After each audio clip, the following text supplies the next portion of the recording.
friends of Edna Arts. My name is Kayla. I'm one of the teaching artists at the City of Tempe's Edna Arts Center. And today I have a really fun doodling project set up for us.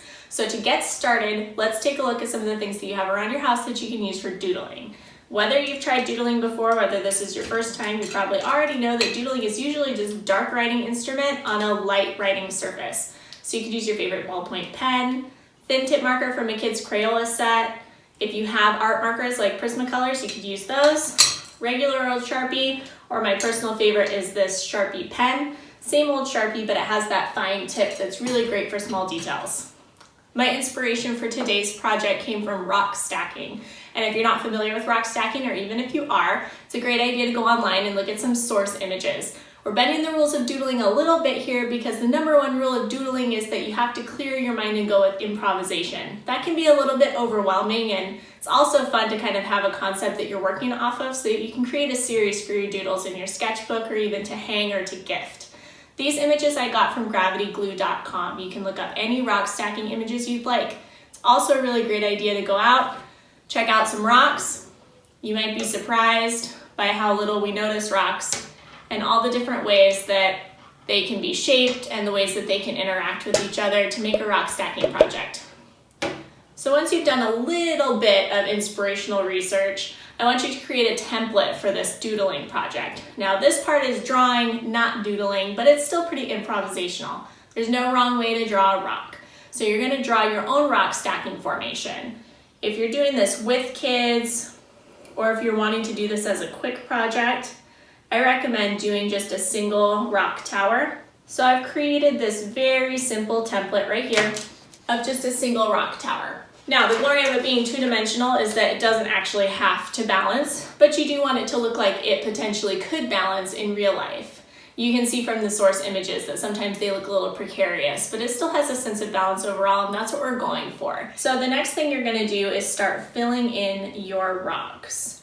Create a pattern, or even a miniature doodle scene in each of your rocks. So I've started out with just some diagonal lines on my bottom rock. As you're moving forward in this project, you can go back to add more details into your rocks, and you'll just keep going one rock at a time.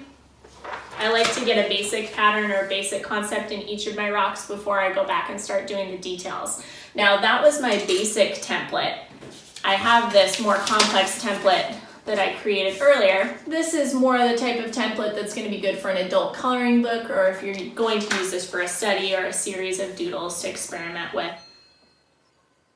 There are two rules for doodling once you get to this step. Number one, you want to try to keep pen on paper.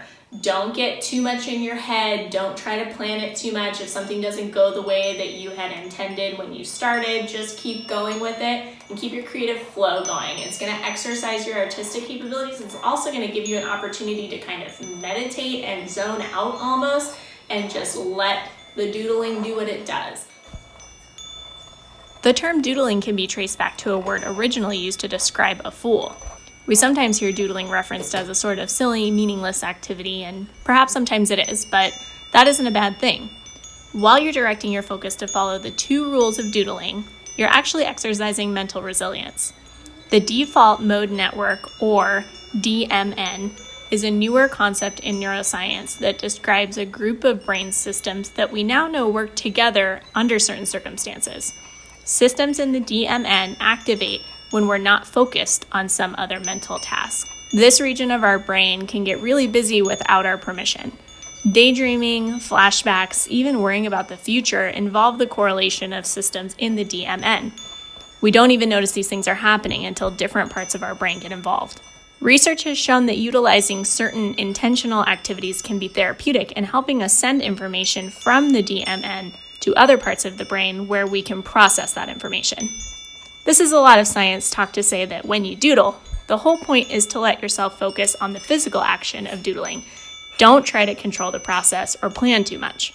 This allows your body to be engaged without blocking your subconscious.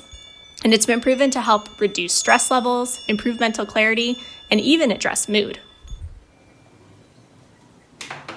Your rock stacking doodle project will be complete when you've filled in all of your rocks with different patterns and when you've achieved a sense of balance over the entire composition.